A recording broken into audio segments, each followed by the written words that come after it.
பேர் ஆர் துரைசாமி, தமிழ் மாநில விவசாய தொழிலாளர் சங்கத்தினுடைய மாவட்ட செயலாளராக இருக்கிறேன். நமது கோவை மாவட்டத்தில் மகாத்மா காந்தி வேலை உறுதியளிப்பு திட்டத்தில் 100 நாள் வேலை கொடுத்து வந்தார்கள். ஆகவே இப்போது அந்த 100 நாள் வேலையை அறவே கொடுக்காமல் நிறுத்திவிட்டார்கள். 50 நாள் கொடுத்தாங்க, 40 நாள் கொடுத்தாங்க. இப்போ சுத்தமாகவே வேலை இல்லை. வேலை செய்த தொழிலாளர்களுக்கு முழுமையான சம்பளம் கொடுக்கவில்லை. ஆகவே இன்னைக்கு நம்ம மாவட்ட ஆட்சித்தலைவரிடத்தில் 100 நாளும் வேலை கொடுக்க வேண்டும், வார சம்பளம் கொடுக்க வேண்டும் என்கின்ற கோரிக்கையை முன்வைத்து இங்கே நாங்கள் மாவட்ட ஆட்சித்தலைவருக்கு மனு கொடுத்துள்ளோம். இது மத்திய மாநில அரசு வேலை கொடுக்கணுமா? இந்த வேலை மத்திய சர்க்கார் தான் கொடுக்க வேண்டும். மத்திய சர்க்கார் தான் நிதி ஒதுக்க வேண்டும். இப்போ மத்திய சர்க்கார் நிதி ஒதுக்காத காரணத்தினால் இந்த வேலை தம்பிச்சிருக்கிறது.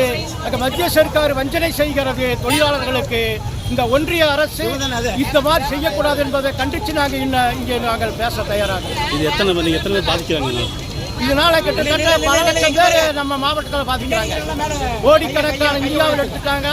பல கோடி பேர் பாதிக்கிறார்கள். பல கோடி பேர் நீக்கி இருக்கிறாங்க. 100 நாள் வேலை திட்டத்தில் இருந்து நீக்கி இருக்கிறார்கள். அவர்களுக்கு ஆதார் அட்டை இணைக்க வேண்டும், ரேஷன் அட்டை இணைக்க வேண்டும், ஜாப் கார்டு இணைக்க வேண்டும் என்கிற ஒரு கோரிக்கையை வைத்து கிராமப்புறத்தில் இருக்கிறவர்கள்லாம் என்னன்னு கேட்டால் வயசு கரெக்டாக சொல்ல முடியாது. சுமார் வயது தான் சொல்லுவார்கள். ஆதார் அட்டையில் ஒரு வயது இருக்கும், ரேஷன் அட்டையில் ஒரு வயது இருக்கும், ஜாப் கார்டில் ஒரு வயது இருக்கும். ஆக அதை பொருத்தி பார்த்தா வரலைங்கிறதுக்காக அந்த காரணத்தை சொல்லி நீக்கி இருக்கிறார்கள். இது சரியல்ல.